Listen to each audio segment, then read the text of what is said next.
Saudara pendengar sekalian, Radio Horor Indonesia segera dimulai.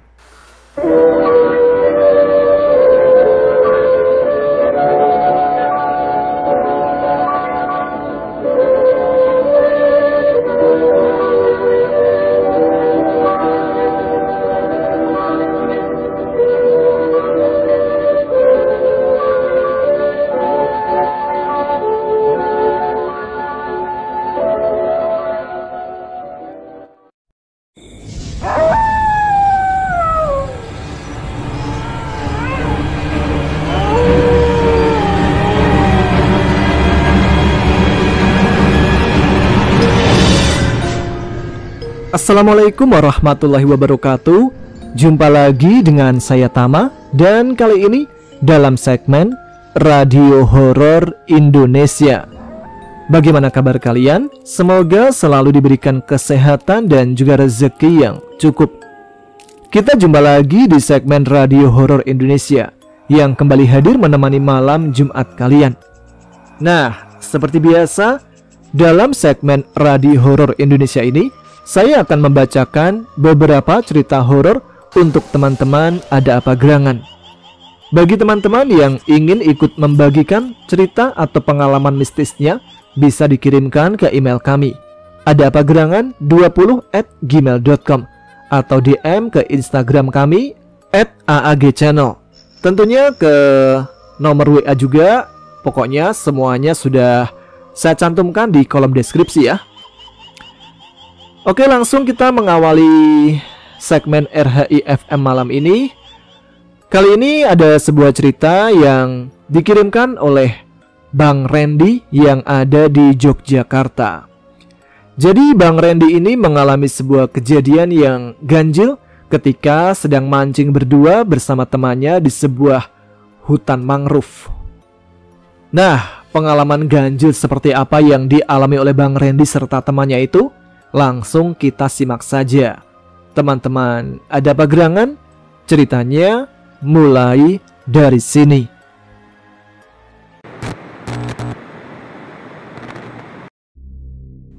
Assalamualaikum warahmatullahi wabarakatuh. Selamat malam Mas Tama. Selamat malam teman-teman Ada Apa Gerangan. Perkenalkan, nama saya Randy. Saya berasal dari kota pelajar. Saya ingin berbagi pengalaman saya dan teman saya. Sebut saja namanya Paijo, bukan nama sebenarnya ya. Pada waktu itu kurang lebih di tahun 2020 kalau saya tidak salah ingat. Waktu itu zaman gencar-gencarnya COVID dan segala pergerakan terbatasi. Saya dan Paijo adalah korban PHK karena perusahaan tempat kami bekerja tidak ada pemasukan sama sekali dikarenakan COVID. Waktu itu kami berdua sedang duduk santai di pinggir sawah sambil merenung karena mata pencaharian kami hilang secara mendadak. Dan ketika merenung, saya berceletuk pada Paijo. Jo, daripada kita nggak jelas begini, gimana kalau kita mancing aja? Biar ada buat lauk besok. Buat lauk? Iya kalau dapet, kalau enggak. Lagian sekarang kan kondisi lagi nggak memungkinkan. Polisi patroli tiap hari. Kalau ketahuan bisa berabi urusan. Lah, ya jangan siang bolong lah. Malam aja. Kita berangkat habis isya, tar pulang pagi sebelum subuh. Gimana? Weh, boleh juga tuh. Gas lah. Alat udah siap. Ya belum lah Pak Ijo. Kita siapin dari sekarang. Sekalian cari umpan, biar nanti tinggal berangkat. Oke lah. Setelah perbincangan, saya dan Pak Ijo segera mempersiapkan segala kebutuhan. Dari alat pancing, umpan, dan yang lainnya. Setelah beres, kami pulang ke rumah masing-masing dan azan sholat isya berkumandang. Setelah sholat, saya menghampiri Paijo ke rumahnya. Jo, gas, udah ready nih? Siap, gaskan. Saya dan Paijo pun berangkat mengendari motor yang lampunya remang-remang. Sekitar kurang lebih 15 menit berjalan, saya melewati sebuah tugu yang bertuliskan "Selamat datang di daerah konservasi hutan mangrove." Disclaimer ya, ini kali pertama saya dan Paijo mancing di sini karena beberapa kali merencanakan mancing ke sini selalu gagal karena kesibukan dari pekerjaan. Kembali ke cerita. Setelah saya dan Paijo melewati tugu tersebut, melewati jalan corblok yang sudah tidak halus, berlubang, dan tentunya kanan kiri hutan yang gelap. Oh iya, saya lupa, Pak Ijo ini orangnya sangat penakut ya. Nah, setelah melewati sebuah pohon besar yang saya sendiri tidak tahu pohon apa, yang jelas sangat besar pokoknya, saya dan Pak Ijo terkaget karena saya dan Pak Ijo mencium aroma, entah itu dupa atau kemenyan. Yang jelas itu sangat menyengat. Pak Ijo pun memegang erat pinggang saya sampai saya menjerit. Jo, kamu mencium bau sesuatu nggak? Sangat mencium, Mas. Mas, saya takut ini. Alah, nggak usah takut. Paling ada orang cari nomor. Udah, santailah. Tapi Mas, kata Pak Ijo dengan tergagap. Alah, udah jangan dihiraukan. Tidak berselang lama, saya dan Pak Ijo sampai juga di lokasi. Kami berdua pun langsung bersiap-siap untuk mancing. Namun, saya dan Pak Ijo berbeda lokasi. Saya menjauh dari Pak Ijo kurang lebih 20 meter. Jo, aku kesana dulu ya, dekat pohon tumbang. Kamu sini aja. Kalau ada apa-apa teriak aja. Siap Mas, jangan jauh banget ya. Kagak, nakut amat sih jadi cowok. Pak Ijo pun memancing di tengah-tengah hutan mangrove yang lebat. Hanya ada space mancing cukup satu orang saja. Sedangkan saya memancing di tempat yang berbeda. Setelah saya melempar pancing, saya membuat kopi. Kebetulan saya membawa kompor portable. Selang 1 jam kemudian, Pak Ijo tiba-tiba menjerit minta tolong. Sekuat tenaga saya berlari sampai terjatuh. Tolong Mas, tolong. Kayak ada yang minta tolong. Pak Ijo minta tolong ya? Kenapa Jo? Mas, itu... Si Pak Ijo sampai terjungkal di depan saya sambil bicara gagap. Jo, sambil saya menampar pipinya. Sadar Jo, nyebut. Nih, minum. Kenapa emangnya, kenapa? Namun tiba-tiba Pak Ijo memuntahkan kembali minuman yang saya berikan. Sialan, panas Mas. Tega kamu. Lah, biar cepet sadar. Kenapa emangnya sampai lari terjungkal-jungkal begitu? Itu Mas, ada pocong minjem korek Mas. Jadi menurut penuturan Pak Ijo, ketika dia melempar pancing, dia membakar rokok. Lalu pundaknya ditowel oleh seseorang yang mau pinjam korek. Si Pak Ijo dengan santainya meminjamkan korek sambil menoleh. Ternyata di belakangnya ada sosok pocong yang mengambang dengan kain yang penuh lumpur. Wajahnya membusuk serta banyak belatung, dan pipinya sudah terkelupas sampai terlihat giginya. Pocong itu ngomong, Mas, pinjem koreknya Mas, sambil tertawa bengis. Seriusan Jo? Emang sih aku dengar suara bapak-bapak ketawa. Ya elah Mas, ngapain juga aku bohong. Lagian kalau aku bohong, mana mungkin aku sampai lari ke jungkal-jungkal. Iya juga ya. Ya udah, biarlah. Mana pancingmu? Ayo ambil. Sini, jejer aku aja mancingnya daripada kejadian aneh-aneh lagi. Setelah pancing sudah diambil, Pak Ijo pun di sebelah saya, yang berjarak cuma 10 cm saja. Saya geser dikit, dia juga ikut geser. Saya ke sana, dia ikut ke sana. Pokoknya nempel terus pokoknya. Jo, sana dikit kenapa? Risih aku ditempel kamu terus. Mas, aku takut Mas. Santailah, ada aku juga, udah kalem lah. Tidak berselang lama, ada suara rintihan seorang laki-laki yang menyayat hati. Sangat jelas sekali, seperti suara kesakitan yang amat sangat. Jo, diam bentar. Kamu dengar orang merintih gak? Dengan seksama kami mendengarkan. Iya Mas, kayak orang kesakitan banget Udah biarin, jangan hiraukan. Kalau dihiraukan nanti malah muncul. Mas, jangan nakut-nakutin Udah tahu aku masih belum hilang takutnya. Tidak berselang lama dari suara rintihan tersebut, pancing saya berbunyi seperti dimakan ikan. Disclaimer ya, karena mancing di malam hari, ujung dari joran pancing dijepitkan kerincing, biar sebagai tanda kalau ikan ada yang memakannya. Jo, pancingku dimakan. Weh, iya Mas, sikat Mas. Sontak saya sentak pancing dan menggulung senar. Emang sih seperti ada beban, seperti mendapat ikan, cuma tidak ada perlawanan. Jo, kok nggak ngelawan ya? Apa nyangkut sampah? Masa sih mas? Kayaknya dari gayanya kayak dimakan ikan. Serius Jo, ikan apa pasrah begini?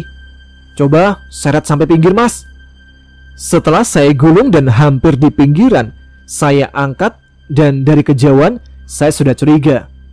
Kok ikan bentuknya bulat, malah berat banget lagi. Saya menghidupkan senter. Ternyata ada sebuah kepala manusia yang hampir 80% membusuk, yang sudah bengkak membiru dengan bola mata yang sudah hilang. Dan aromanya, Masya Allah, sampai sekarang saya masih ingat betul baunya seperti apa. Dan yang paling mengejutkan lagi, sosok kepala yang berambut acak-acakan tersebut berbicara. Mas, tolongi aku mas. Aku udah kelamaan mas. Tolongi aku mas, katanya sambil berputar-putar. Karena kail pancing tersangkut di bagian rambut. Dan dengan refleks saya bilang, Gak mau, gak sudi aku nolongin kamu. Saya segera meraih batang bambu yang ada di samping saya. Lalu saya colok-colok si kepala tadi agar jatuh dari kail pancing saya. Sedangkan Pak Ijo sudah menjerit-jerit tidak karuan. Mas, gila mas, kepala orang itu mas. Bisa ngomong gak ada badannya mas. Gila, ini apa ya Allah? Sambil mengumpat kata-kata kasar. Diam dulu bentar, ini kepala malah ngeyel nih, gak mau jatuh. Udah pergi sana, aku di sini cuma nyari lauk, jangan ganggu. Akhirnya kepala tersebut jatuh dan saya terduduk sambil muntah-muntah karena aromanya yang sangat luar biasa. Tadi itu apa ya Jo? Masa kepala bisa ngomong? Bau banget lagi. Nganu mas, nganu itu, aduh gak tahu mas, aku takut. Udah bener, bentar lagi pulang lah, udah gak kondusif. Sejenak suasana hening. Saya mencium lagi bau sesuatu yang saya kenali. Bau pesing. Jo, kok bau pesing ya? Kamu ngompol ya? Enggak mas, aku nggak ngompol. Enak aja, katanya berusaha mengelak. Mana lihat sini, kata saya sambil menyalakan senter, melihat celana Pak Ijo. Dan ternyata, weh Jo, ngompol kamu. Malu-maluin jadi cowok kamu, lihat begituan aja ngompol. Udahlah mas, jangan gitu, malu aku. Mukanya serem banget lagi mas, busuk, bengkak, kayak pocong tadi. Udah mas, pulang, aku nggak kuat. Ya udah ayo pulang, lagian bentar lagi juga subuh. Udah, beresin alat. Singkat cerita, semua peralatan dibereskan dan kami pun pulang. Semenjak saat itu, Pak Ijo hingga hari ini tidak mau lagi mancing malam. Sedangkan kalau di lokasi itu, sampai saat ini, mau pagi kek, mau siang kek, dia sudah tidak mau lagi mancing di sana. Dan selang 3 hari kemudian, ditemukan jenazah yang tidak utuh lagi di sekitar tempat saya mancing. Jaraknya mungkin kurang lebih 20 meter dari tempat Pak Ijo dihantui pocong yang pinjem korek. Begitu Mas Tama, terima kasih sudah mau menyimak cerita saya. Dan terima kasih sudah mau membacakan cerita ini. Mohon maaf ya jika ada salah kata dan penulisan. Selamat malam, wassalamualaikum warahmatullahi wabarakatuh. Nah, itu dia cerita pertama untuk malam ini yang telah dibagikan oleh Bang Randy di Yogyakarta. Waduh, serem juga ya ceritanya. Ini kayaknya arwah dari orang yang ditemukan meninggal itu kali ya, yang meminta tolong kepada Bang Randy supaya melaporkan kejadian meninggalnya orang tersebut karena mungkin mayatnya sudah lama terendam di sana. Tapi ya takut juga sih ya ketika menemukan hal macam seperti itu. Dikira hantu dan tidak ada pikiran bahwa itu merupakan sosok atau jenazah orang yang minta tolong. Memang sih namanya mancing malam hari, pasti ada aja hal ganjil yang dialami. Nah, seperti cerita yang akan saya bacakan untuk malam ini. Cerita yang kedua kali ini, siapa nih? Yang sudah dari kemarin-kemarin bertanya, ada cerita baru nggak nih dari Kanaya Azhar? Ini dia, bukan pengalaman dia langsung sih ya, cuman dia menuliskan dari temannya. Khususnya ini mungkin, namanya siapa sih? Oh, bisa dipanggil Mas Sam. Jadi Mas Sam ini mempunyai pengalaman mancing juga nih. Dan cerita Mas Sam ini dituliskan oleh Kanaya Azhar. Baik, seperti apa cerita mancing kali ini setelah tadi cerita dari Bang Randy? Langsung saja sikat. Teman-teman, ada bagerangan? Ceritanya mulai dari sini.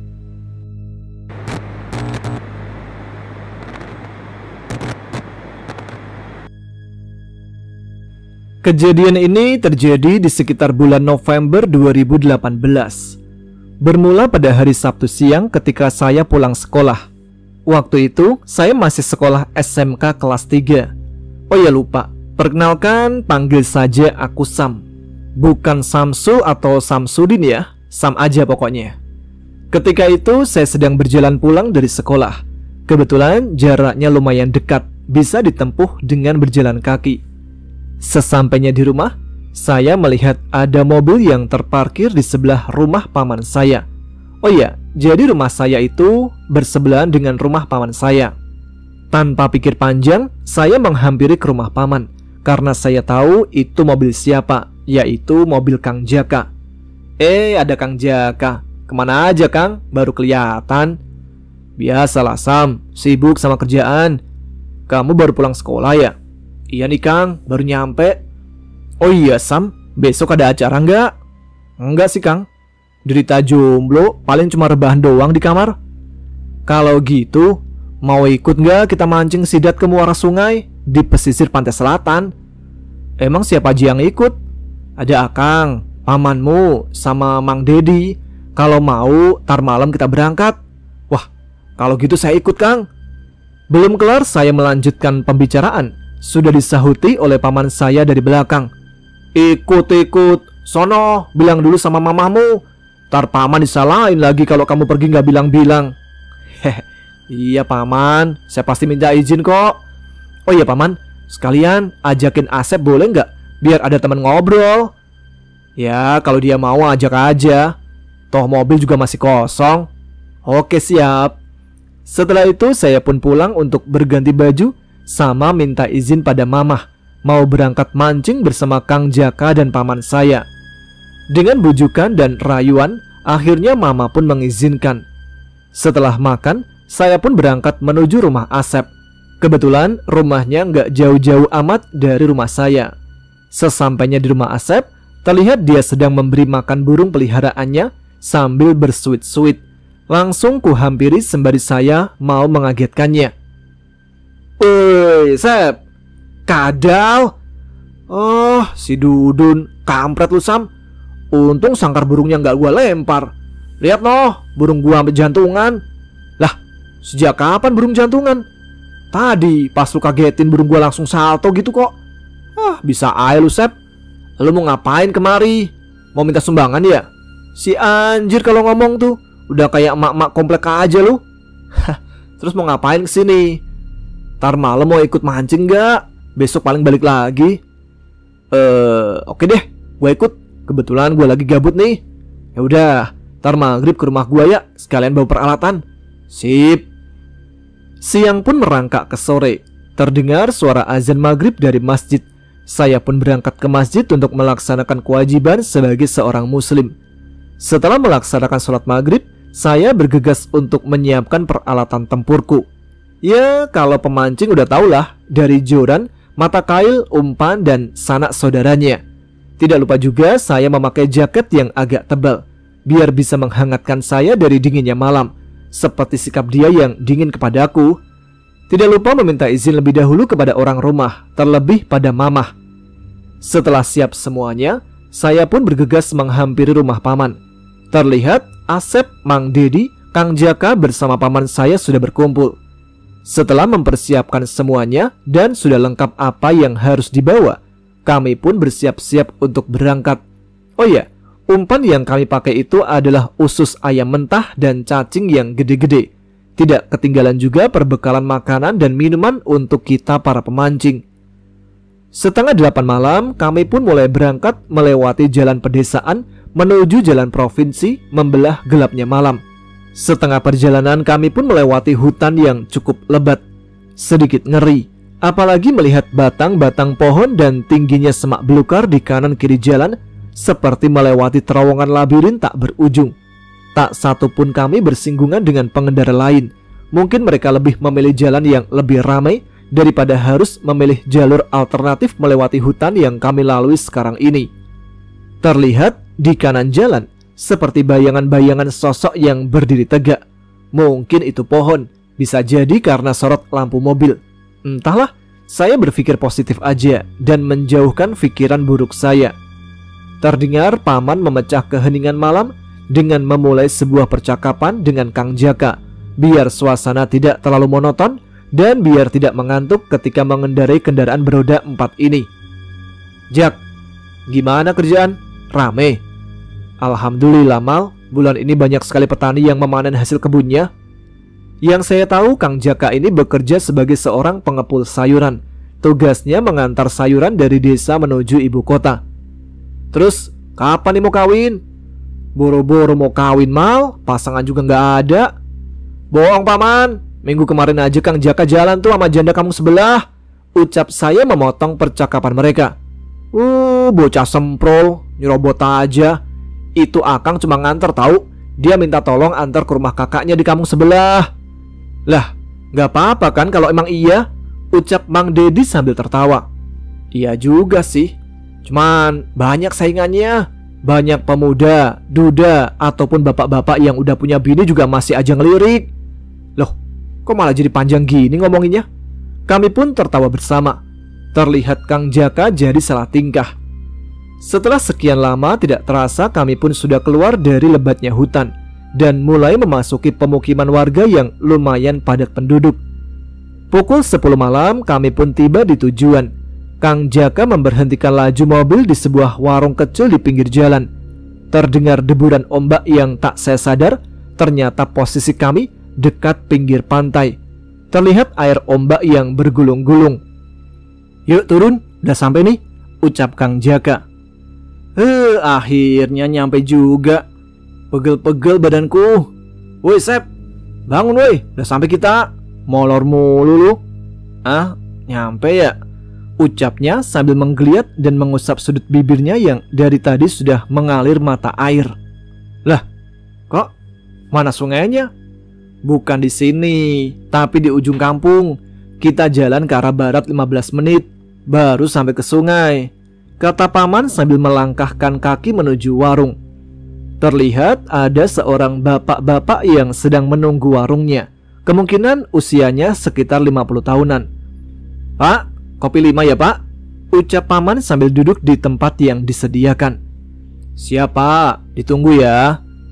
Beberapa saat kemudian terlihat bapak penjual membawa pesanan kami. Pada mau kemana ini? Rame-rame begini. Mau mancing sidat nih pak, di sungai sono, ucap pamanku sambil menunjuk arah sungai. Terlihat bapak itu terdiam sesaat sambil mengerutkan dahinya. Kalau orang daerah sini sih gak ada yang berani mancing malam-malam ke sungai itu. Soalnya angker di situ. Apalagi posisinya di lembah, kiri kanan bukit. Gak apa-apa kok pak, kita juga niatnya mancing aja. Insya Allah gak akan ada apa-apa, ucap Mang Dedi sambil tersenyum. Bapaknya pun cuma bisa menghela nafas sambil menggelengkan kepalanya. Sebelum kami berangkat ke sungai, kami menghabiskan dulu segelas kopi dengan sebatang rokok Magnum andalan saya. Mantap bro. Ditemani deburan ombak, bertaburan bintang di langit malam dengan angin yang berhembus merasuk ke dalam sukma yang berbalut dalam raga. Apa sih? Setelah menghabiskan kopi, akhirnya kami pun mulai melangkah menuju sungai yang dimaksud. Sekitar 15 menit kami pun telah sampai. Terlihat sebuah jembatan tua yang menandakan kami telah tiba di sungai yang berhadapan dengan lautan lepas. Terus kita kemana lagi nih? Ucapku. Oh, kita menuju hulu sungai sambil melihat-lihat posisi yang pas buat mancing, ucap Kang Jaka sambil melangkah lebih dulu. Kalian duluan aja ya, saya mau mancing di pinggir jembatan itu. Spotnya mantep ini, ucap pamanku sambil mempersiapkan alat pancingnya. Beneran mau di sini Mal? Tanya Mang Dedi. Iya. ucapnya tanpa membalikkan badan. Ya udah, cuma mau bilangin, bentar lagi ada rombongan yang mau lewat. Ya nggak apa-apa, toh jalan juga masih luas. Posisi saya juga di pinggir jalan kok, ucap pamanku sekali lagi. Tanpa banyak kata lagi, kami pun melangkah meninggalkan paman saya sendirian di jembatan tua itu. Setelah beberapa lama melangkah, saya pun teringat kepada Mang Dedi. Jadi, Mang Dedi ini punya kelebihan, bahasa gaulnya indigo gitu. Dia bisa melihat, bahkan bisa mengobati orang kesurupan ataupun gangguan hal mistis lainnya. Mang, itu paman saya nggak apa-apa ditinggal sendirian, ucap saya yang merasa khawatir. Dia cuma tersenyum sambil berkata, "Ntar kamu juga tahu." Setelah beberapa menit melangkah, kami pun menemukan spot mancing yang bagus. Tanpa pikir lama, umpan pun kami lempar. Tidak lama kemudian, umpan saya terasa ada yang memakan. Joran pun saya angkat dan benar, ternyata umpan saya dimakan. Terjadi tarik-menarik dan sumpah, sepertinya ini sidat. Terlihat dari tenaganya yang kuat banget. Bedalah sama ikan yang lainnya. Akhirnya saya pun memenangkan pergulatan tersebut. Terlihat ikan sidat sebesar tangan balita yang meronta-ronta. Wah, emang paling anyir ya badanmu Sam, ucap Asep yang terkekeh dibarengi yang lainnya. Si kampret, lu kira gua bapaknya ikan apa? Ucapku tertawa bersama. Setelah mengamankan ikan tersebut, kami pun melanjutkan mancing. Terdengar suara teriakan memanggil dari kejauhan. Kami pun serentak berdiri. Terlihat paman saya berlari di gelapnya malam. Setelah sampai di tempat kami, terlihat paman saya ngos-ngosan dengan nafas yang memburu. "Ada apa paman? Lari-lari begitu?" Ada nganu, itu nganu," ucapnya tergagap. "Apa sih paman? Nih, minum dulu, terus cerita ada apa?" Setelah minum dan merasa agak tenang, paman pun menceritakan apa yang terjadi kepadanya. Jadi, ketika paman mulai memancing di pinggir jembatan itu, awalnya sih nggak ada yang aneh. Cuma terdengar suara deburan ombak dan suara binatang malam. Namun setelah beberapa lama, situasi mulai mencekam. Yang tadinya gemuruh suara ombak dan binatang malam, lama-lama suaranya mulai menghilang, digantikan dengan suasana yang sunyi senyap. Merasa ada yang aneh, paman pun celingukan kesana kesini sambil melihat kondisi sekitar. Tidak lama berselang, terdengar suara ringkikan kuda dari kejauhan. Oh, ternyata kuda, batinnya. Dia pun tidak menghiraukan suara tersebut dan lebih memilih duduk kembali. Namun, paman saya tersadar setelah mendengar suara ringkikan sekali lagi. Lah, mana ada kuda di daerah sini? Oh iya, saya lupa. Kalau si Dedi kan punya kelebihan. Bukannya tadi dia berkata, katanya ada rombongan mau lewat. Jangan-jangan. Setelah tersadar, paman pun ingin berlari menyusul kami. Namun tak sengaja, bola mata paman melirik ke arah laut. Tiba-tiba, dia melihat serombongan orang berkuda memakai baju kerajaan zaman dulu. Kira-kira ada 7 orang, sambil membawa tombak di tangannya. Seketika paman pun terdiam terpaku di posisinya, sambil melihat ke arah sosok berkuda itu. Walaupun keadaan gelap, entah mengapa mereka terlihat jelas di penglihatan paman saya. Dengan badan yang kekar dan bermuka pucat. Yang anehnya, mereka bukan ada di jalanan, melainkan ada di atas laut. Ya, mereka melayang di atas air. Seketika paman saya pucat dan berkeringat dingin melihat fenomena yang janggal ini. Untungnya mereka cuma lewat dan tidak melirik ke posisi paman saya. Setelah sosok itu menjauh dari posisi paman saya berdiri, paman pun bisa bergerak. Tanpa berpikir lama-lama lagi, akhirnya dia pun mengambil alat pancingnya dan lari terbirit-birit mengejar sambil memanggil kami. Sontak kami pun terdiam sejenak setelah mendengar cerita paman saya. Perasaan pun mulai kacau membayangkan cerita paman. Udah gak apa-apa kok, mereka cuma lewat. Asal kita nggak ganggu mereka, mereka juga nggak akan mengganggu, ucap Mang Dedi dengan muka datarnya. Akhirnya kami pun melanjutkan kegiatan yang sempat terhenti. Tak berselang lama, kami mendapatkan ikan kedua yang didapatkan oleh Kang Jaka dan ukurannya lumayan besar.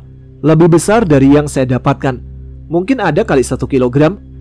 Setelah tidak ada yang memakan umpan kami lagi, kami pun melanjutkan perjalanan mencari spot yang kira-kira banyak ikannya, sambil mencabut golok dan menebas semak belukar yang menghalangi perjalanan. Memang agak sulit kalau memancing sidat waktu malam, apalagi sambil membuka jalan, dikarenakan kami harus lebih irit dalam menggunakan pencahayaan.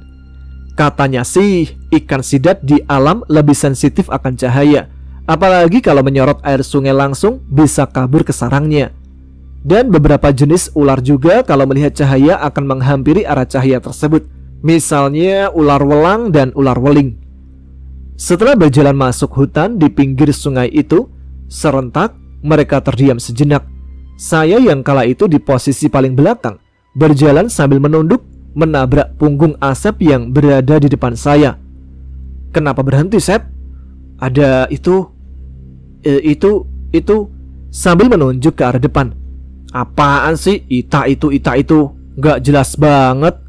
Saya yang tidak sabar akhirnya melewatinya dan berjalan menuju ke depan untuk melihat ke arah depan. Ketika sudah di depan, sontak saya terkejut dan melangkah mundur.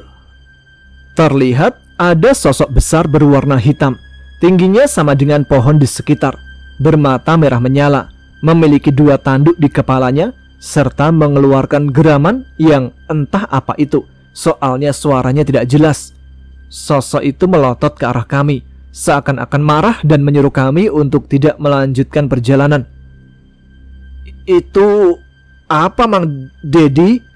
Yang ditanya hanya diam dan melangkah menuju ke arah sosok itu. Kira-kira berjarak 7 meter, langkah Mang Dedi terhenti. Mereka saling menatap dan entah apa yang Mang Dedi lakukan, karena yang kami lihat mereka cuma saling tatap-tatapan. Sejenak sosok itu melirik ke arah kami, dan tidak berselang lama sosok itu berubah menjadi asap hitam dan lenyap dari hadapan kami. Kami pun bernafas dengan lega. Dengan rakusnya kami menghisap oksigen sebanyak yang kami bisa. Dikarenakan melihat sosok tersebut, nafas kami seakan-akan berhenti dan badan pun tidak lagi gemetar seperti tadi. "Tadi itu sosok apa sih, Mang?" Saya pun bertanya lagi kepada Mang Dedi. "Oh, itu ya. Udahlah, gak usah dibahas, lanjutin perjalanan aja." Akhirnya kami pun melanjutkan perjalanan tanpa membahas sosok yang tadi. Di depan kami pun berpisah, memilih spot yang kiranya banyak ikan sidatnya. Saya bersama Asep, Kang Jaka bersama Mang Dedi, dan paman saya sendirian. Setelah lama mencari, kami pun menemukan spot yang bagus. Ada sebuah muara kecil, di sampingnya ada batu-batu besar dan rimbun pohon bambu di sekitar. "Wih, mantap nih Sam tempatnya. Kayaknya masih perawan." "Iya nih Sep, moga aja banyak ikannya."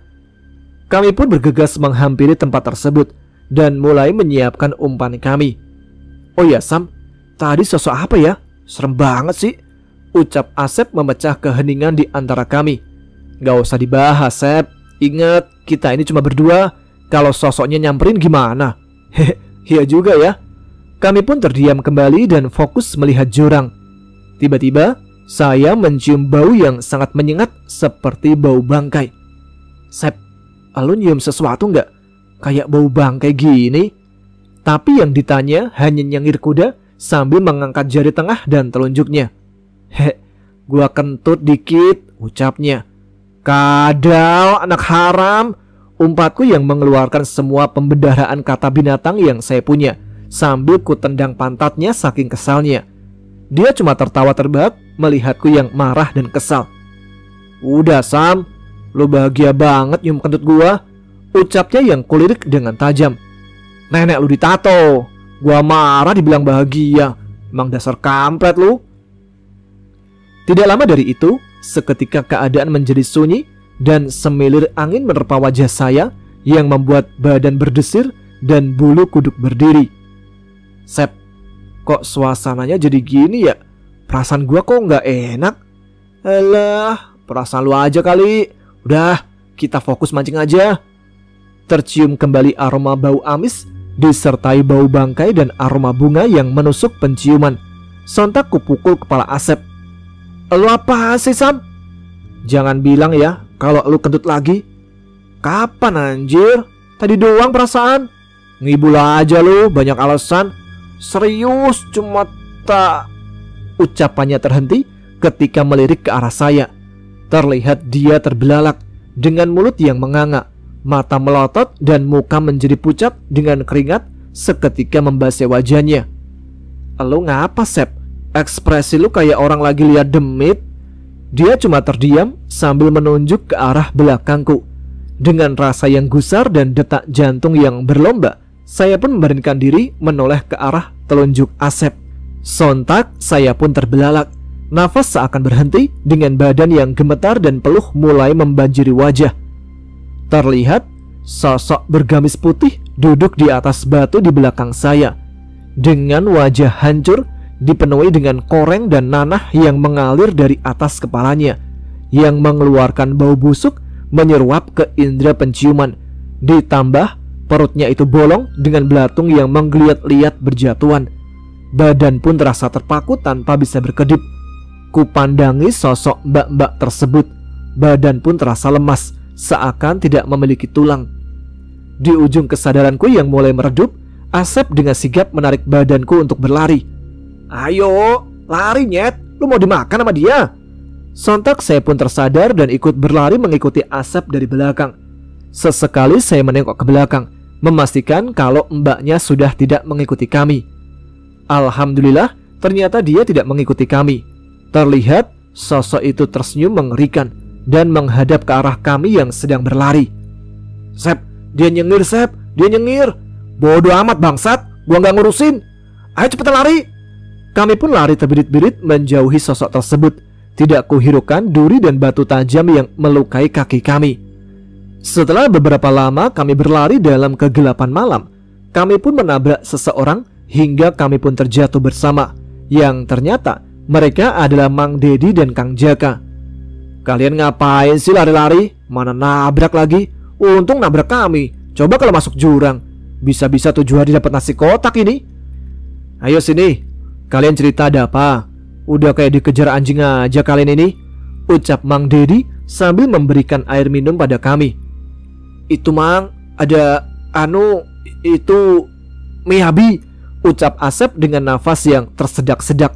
Refleks saya pukul tangannya sampai dia bergeser di posisinya. Hah? Miyabi? Bukan Kang Jaka, maksud saya di sana ada setan, ucapnya yang memperbaiki kata-katanya. Oh, setan. Kirain apa? Ya, setan. Setan apa? Di mana? Di sana Kang, Mang. Pas kita mancing di muara sungai sana, ada setan nongol. Ih, serem banget pokoknya. Udah hitam, jelek, bau lagi. Untung saya refleks gamit tangan si Sam. Coba kalau enggak, udah ditelan dia. Hus, mulutmu loh, asal mangap aja kalau ngomong. Udah. Toh kalian juga selamat kan, nggak dimakan demit. Yaudah yuk, kita lanjut lagi bareng-bareng. Gak apa-apa, nggak usah pisah, ucapan Mang Dedi yang menenangkan kami. Bentar, Sam, Sep, pancinganmu mana? Iya, kayaknya ketinggalan tempat tadi. Soalnya kami panik langsung lari. Ya udah sono ambil. Idih, nggak mau takut. Ntar dia masih nangkring lagi. Dasar penakut, ucap Kang Jaka sambil mencibir kami. Ya udah sana, Jak, temenin. Hah? Kayaknya enakan kita ambil sama-sama deh. Kan biar nggak ganjil gitu. Kalau kita sama-sama kan jadinya berempat nih, ucapnya sambil cengengesan.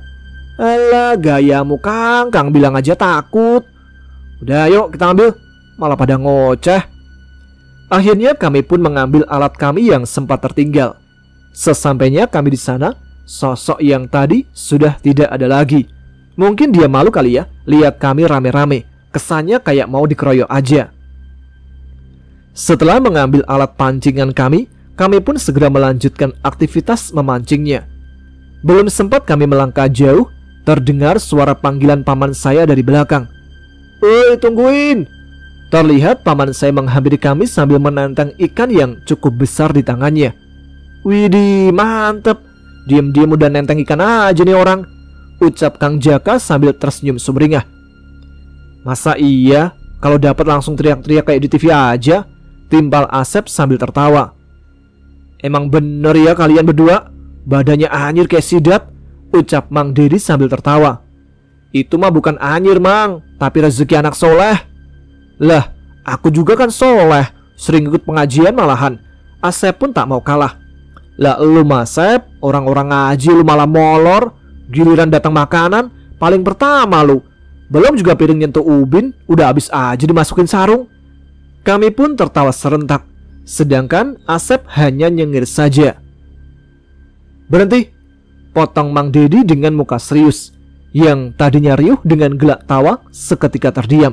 Saya pun memberanikan diri bertanya kepada Mang Dedi. Ada apa, Mang? Yang ditanya hanya terdiam sambil terpejam. Entah apa yang dia lakukan. Dan kami pun hanya bisa menunggu dengan cemas. Terlihat Mang Dedi membuka matanya kembali dan menatap kosong ke arah depan.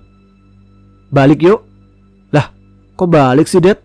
Bukannya sampai subuh ya, baru juga jam 2. Ucap pamanku yang mewakili penasaran kami. Udah ayo, makin ramai soalnya. Ya udah kalau gitu. Kami pun kembali berjalan menuju arah mobil kami dan tidak menanyakan apa-apa lagi. Kami tahu kalau Mang Dedi sudah berucap seperti itu, berarti keadaannya sudah tidak beres. Setengah jam berjalan, akhirnya kami pun sampai di mana mobil kami terparkir dan alhamdulillah tidak ada hambatan atau gangguan selama perjalanan. Kami pun beristirahat sejenak sambil menyalakan perapian untuk membuat kopi, dikarenakan warung yang tadi malam kami ngopi sudah tutup. Singkat cerita, setelah azan subuh, kami memutuskan untuk pulang saja. Dan kami pun tiba di rumah pada pukul 9 dengan selamat. Alhamdulillah, akhirnya mancing horor telah selesai.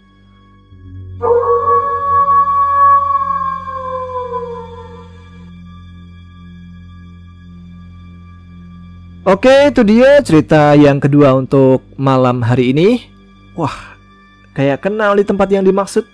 Tapi nggak tahu juga sih ini bener atau enggak seperti yang saya perkirakan. Satu lagi cerita tentang horornya mancing di malam hari.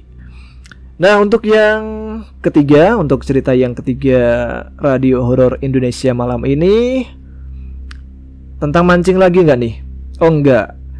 Cerita yang ketiga tentang pengalaman dari tahun 1981 nih, di sebuah gunung Patuha yang ada di daerah Kabupaten Bandung. Cerita yang dialami oleh Mang Deden ini udah cukup lama sih ya, tapi pasti sangat membekas. Cerita yang bisa kita jadikan sebuah pembelajaran di hidup, supaya tidak sombong dimanapun kita berada dan kepada siapapun. Ada apa nih kok tentang sombong-sombong segala? Langsung daripada kita penasaran, kita simak ceritanya. Teman-teman, ada bagerangan, ceritanya mulai dari sini.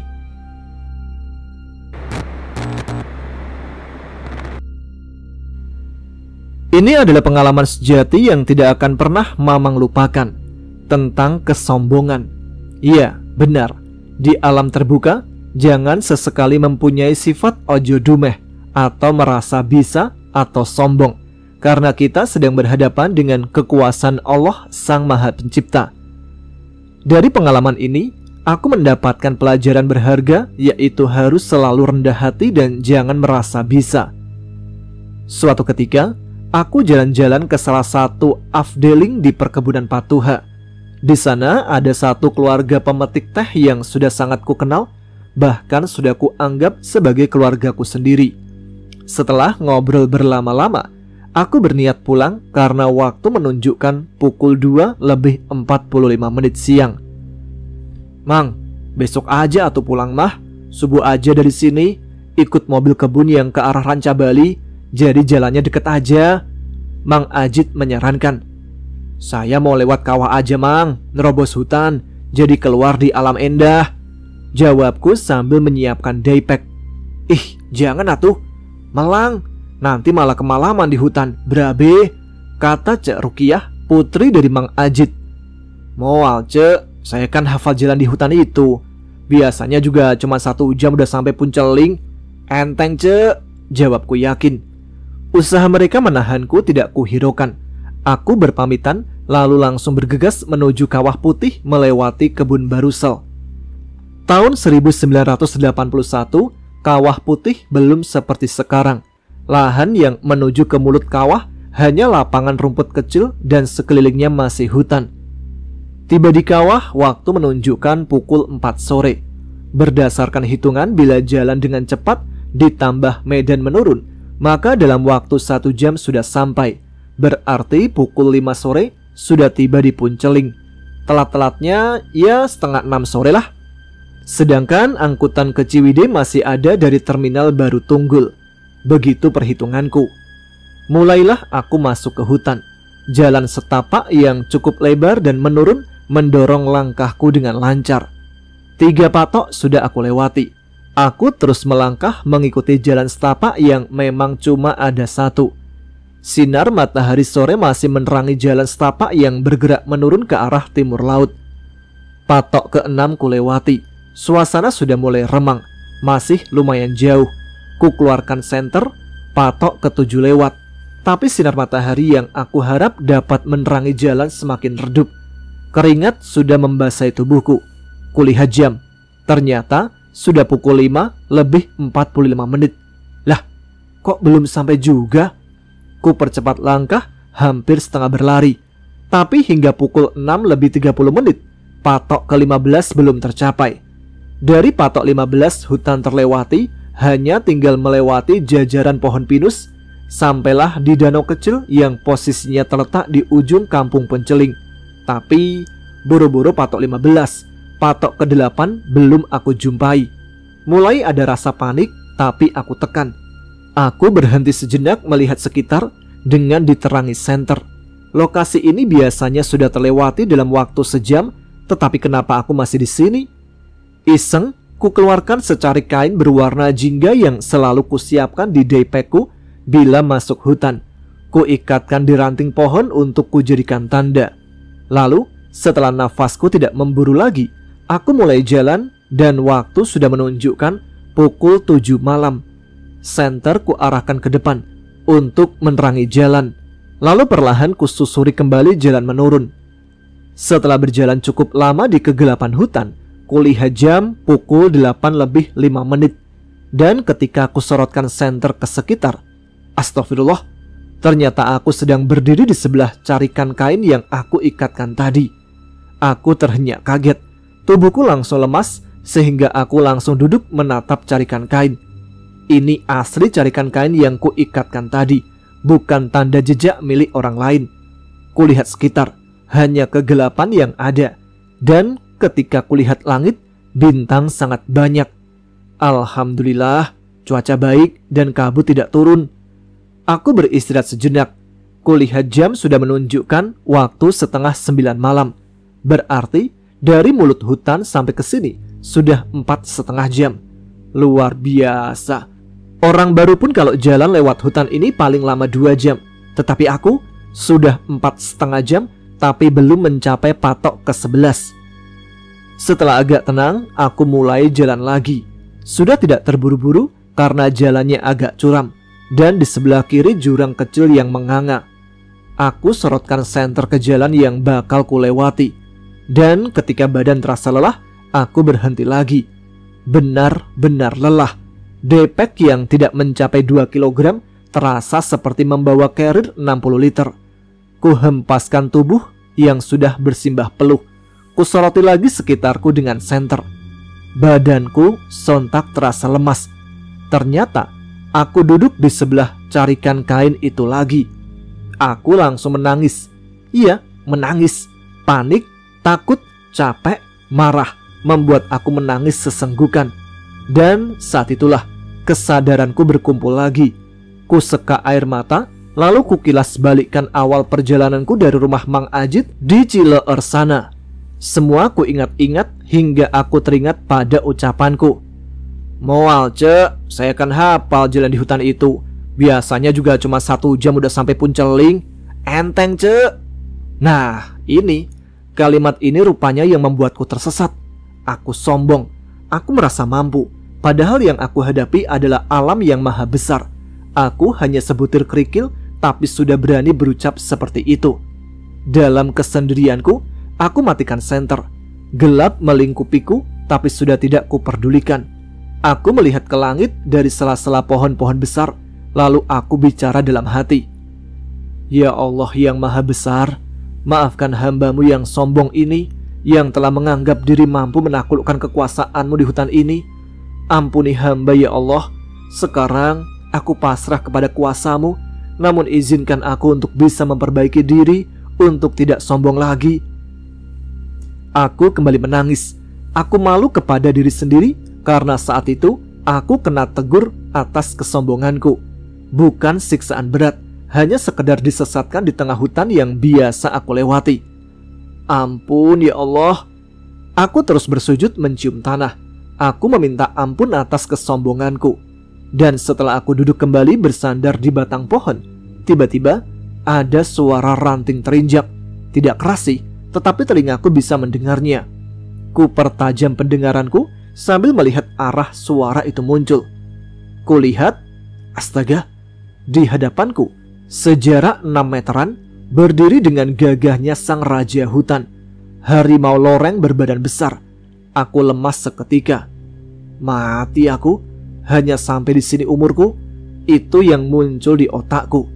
Harimau itu menatapku, tetapi tidak ada seringai di mulutnya. Dia diam melihat kepadaku. Dalam ketakutan yang luar biasa, aku ingat pesan kakek, "Tatap sumber ketakutanmu, jangan menunduk." Sambil menatap mata harimau itu, pelan-pelan tanganku mencari pisau belati di daipetku. Dan setelah terpegang gagangnya, aku tarik perlahan dan ku genggam kuat-kuat. Biarlah, bila aku harus mati oleh makhluk ini, minimal makhluk ini juga harus terluka oleh pisauku. Kemudian harimau itu berbalik, lalu menolehkan kepalanya kepadaku, kemudian menatap ke jalan di depannya, lalu berjalan. Tetapi baru 3-4 langkah dia pulang lagi, berdiri menghadap kepadaku, menatapku. Lalu dia kembali berbalik, menoleh kepadaku, lalu berjalan 3-4 langkah, berbalik lagi menghadapku. Melihat hal itu, aku mulai berpikir, apa maksud harimau ini? Apakah... masa sih mau memandu jalanku? Tapi kuperhatikan lagi gerak-geriknya. Ternyata gerakan ketiga sama dengan yang pertama dan kedua. Akhirnya aku berdiri.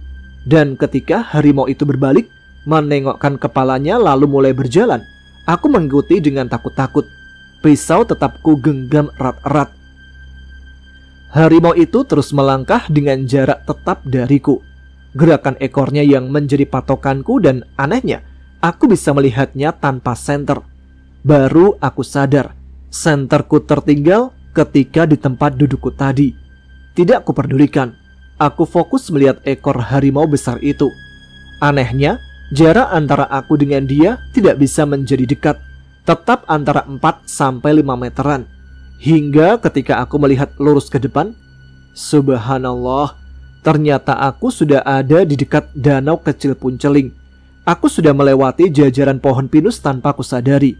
Mulut kampung sudah kelihatan. Lalu kulihat lagi harimau itu. Ternyata sudah tidak ada. Ku tengok kiri kanan, tidak kutemukan. Dan ketika aku berbalik melihat ke arah hutan, ternyata dia berdiri di sana dengan gagahnya. Lalu ku dengar aumannya. Kemudian harimau itu berbalik masuk kembali ke dalam hutan. Dari mulutku terucap pelan, "Nuhun." Lalu aku melihat jam tanganku. Ternyata sudah pukul 9:30 malam. Subhanallah. Aku kembali bersujud memuji kebesarannya. Terima kasih ya Allah. Terima kasih kau telah selamatkan hamba-Mu yang hina ini. Bergegas aku lanjutkan perjalananku. Hanya 15 menit aku sudah tiba di kampung Punceling. Kebetulan ada yang sedang berjongkok di depan unggun kecil. Lalu ku hampiri. "Assalamualaikum," sapaku. "Waalaikumsalam. Habis dari mana, Kang?" "Baru dari Patuha, Kang. Bisa minta air hangat? Saya haus." Orang itu menatap wajahku, menyelidiki, lalu dia berkata, "Mangga, ayo ke rumah saya." "Kenapa malam sekali dari hutannya?" kata orang itu mengajakku ke rumahnya. Aku tidak menjawab pertanyaannya. Ku ikuti saja dia, dan ketika sampai di rumahnya, aku disuguhi segelas air hangat. Bahkan dia menawarkan kopi, tapi ku tolak dengan halus. Setelah beristirahat sejenak tanpa menceritakan pengalaman luar biasaku pada orang baik itu, aku pamit sambil berterima kasih. Lalu ku berjalan menuju terminal Baru Tunggul. Alhamdulillah ada angkutan yang mau pulang ke Ciwidey, sehingga aku bisa ikut. Pukul 10 aku tiba di Ciwidey. Aku merasa lapar. Aku ingat bahwa dari jam 4 sore aku belum makan. Lalu aku pun makan dengan lahapnya. Teringat tentang perjalananku yang sangat mengesankan. Disitulah aku mulai belajar. Dan kalian juga seharusnya belajar dari pengalamanku ini, bahwa kita tidak boleh sombong kepada siapapun itu dan dimanapun itu.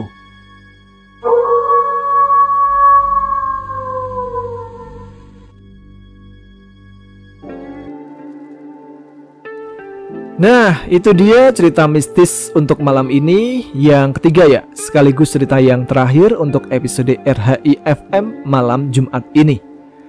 Sebelum kita akhiri radio horor malam ini, kita seperti biasa nih, sapa-sapa dulu teman-teman yang sudah menuliskan komentar di video episode RHI FM malam Jumat sebelumnya. Jadi untuk teman-teman yang ingin pesannya atau komentarnya dibacakan, bisa dituliskan di kolom komentar setiap ada video RHI FM di channel Ada Apa Gerangan ya.